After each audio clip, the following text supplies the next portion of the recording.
right, our 10 friend today created a program to help people navigate their relationship with things like their phone and social media after taking a hard look at her own phone use. So please welcome our 10 friend today, Teague Dooley-Panko.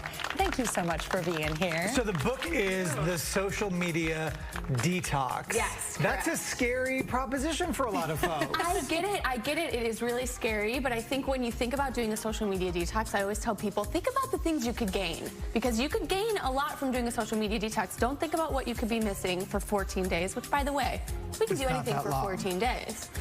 But yeah, think about the things you can gain. Getting back into those relationships you haven't, been friends you haven't seen in a while, family you haven't seen in a while, getting into hobbies you haven't done in a while, starting a new hobby. There's so many possibilities. Do you think it's hard for people because social media gives us the artificial feeling that we are participating in those relationships? That is what is so scary about social media. You feel like you're connected with people, right? You feel like you know what's going on in someone's life, so that feels like you have a relationship with someone. But there's a big difference between actually seeing someone in person and having that face-to-face interaction and having that interaction on a screen. So, I mean, that's fair. We truly just spent the entire commercial break thinking of all the reasons why we wouldn't be able to do something like this. And I'm so glad that you're holding us accountable here, Teague, because you had every reason not to do this endeavor, but you still did. But what made you decide to go down this road?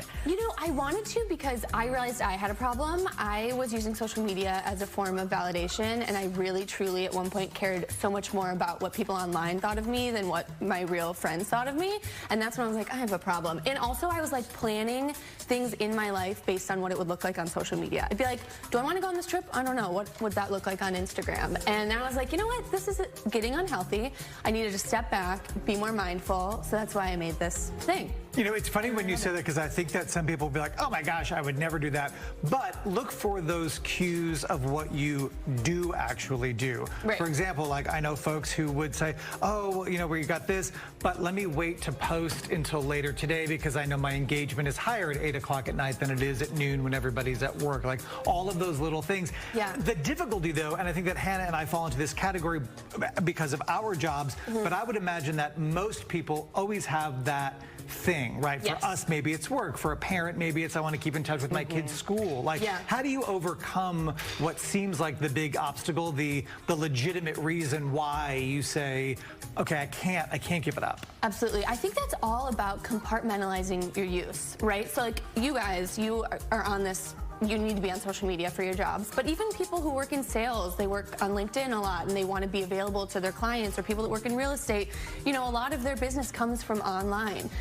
So I feel like just really trying to compartmentalize that use. So, you work from 9 to 5. You'll be available generally on those platforms during that time, but when you go home, try not to open that phone. Try not to look at your work accounts. Try not to look at, all of that stuff. Try to compartmentalize your use. That's work. That's a part of your work, and you'll be available, during those hours. And then when you get home, if you can do that. I know it's hard. I know. I feel it vibrating even when it's not, T. What do I do? I know. That's called the phantom. Thing, right? That is a thing. That is called the phantom vibration. You can be so dependent on your phone that you will sometimes feel that vibration, I mean, that's kind of freaky to think about. And I think it's worth mentioning, Teague, that you're coming here from Hollywood, the epicenter of all things pretty on the internet. You danced for the Lakers. Yes. And so by all accounts, what you looked like online mattered to your real life business, your brand, and things that you did in the real world. Yeah. How are you still able to do that and be successful in the career, but also checking yourself and protecting your mental health? Yeah, absolutely. I think it really comes back to compartmentalizing how I use it. Seeing all the good stuff about it, because obviously, as we know, there are really great things about social media. You interact with people every day that really, love you, love your stories, and love watching and interacting with you online. But finding those moments and those things about those aspects about social media that you do like, using those to your advantage, but then the things that don't serve you, doom scrolling, looking at accounts that make you feel bad, looking at friends who might have parties and they don't invite you, muting those friends, okay? Mute them. Big fan of a mute. Oh, I love a mute. Big fan of a mute. Anybody by muting, you just don't have to look at it. Let's get into the detox. So how does it work? It's 14 days. It's 14 days. And is it complete abstinence? In the beginning of the book, I kind of explained that it's what you want to make it, right? So you don't have, if you have to be on it for work, or you find yourself, scrolling occasionally, like, it's okay. It's not like a boot camp. It's not Hard 75. It's basically flexible for you. The idea is to get off of all the social media that you have. But yeah, I mean, I think it's 14 days. There's different challenges every day. So one of the days we talk about FOMO, so the fear of missing out. And the challenge for that day is to make social plans. So reach out to those friends you haven't talked to in a while. Reach out to those family members. Get things on your social calendar. And there's actually research that suggests even the idea of making a plan is really good for your brain. Yeah. Your brain gets excited. But you can't have FOMO when you're doing something better. So I'm sorry, I already have plans. I don't care what you're doing on Instagram, right? Yeah, exactly. So it's days like that, just being more mindful of your use. I think you can do anything mindfully, and that's kind of what the book is all about. It's like resetting like what you want to be doing and just be more mindful about your use. And yeah. And we just saw some interviews that you did that led to this book, interviewing psychologists, medical experts, people that work in social working fields. Yeah. And it sounds like a big common denominator of problems with devices is the impact it has on your sleep, which surprised me in the research. Did that surprise you? It absolutely did, because you think like just waking up, you want to be informed right away. That's like, you want to have that sense of connection. There's a lot of research that suggests right away you want to just like feel connected. You want to know what's going on in the world. But there's a lot of studies that actually suggest that's so bad for you, because immediately looking at emails and news and things that's going on, that can really create a lot of stress right away. It's really not good for you. So the first 30 minutes of the day, a lot of people say try to stay off that phone, which a way to do that is put your phone in another room. Again, hard to do.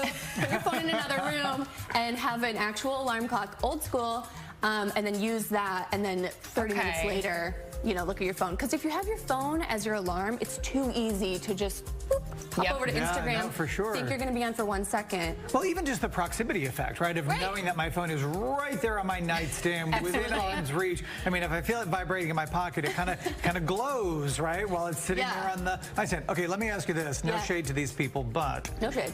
What do we feel about the folks on the internet who are like, taking a break, I'll see you all in 14. Do we need to announce our departure for the detox? We don't, but I will say that there is something in being accountable, like telling people that you're going to do this. I actually think it is really powerful to say, from the flip side, right? The flip side. I think, especially if people are doing the social media detox, I say reach out to your friends, let them know that you're doing this. You're not going to be available on social media, but you know, you can still call them. So they don't think that you've fallen off the face of the earth. Right. And you know, sometimes if you don't see your friends posting, you're like, are they okay? Right. Are they okay? And then they're posting like sad inspirational quotes, and then you really think something's gone wrong. A sad song lyric? It's over.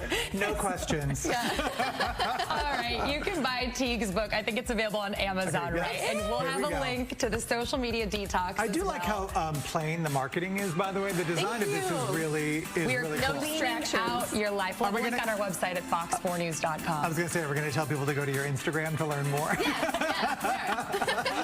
Ironically, yes. You have to meet the people where they are. Please, honestly, we could do a whole hour with you. Please come back and see us again sometime. Thank you, This was great.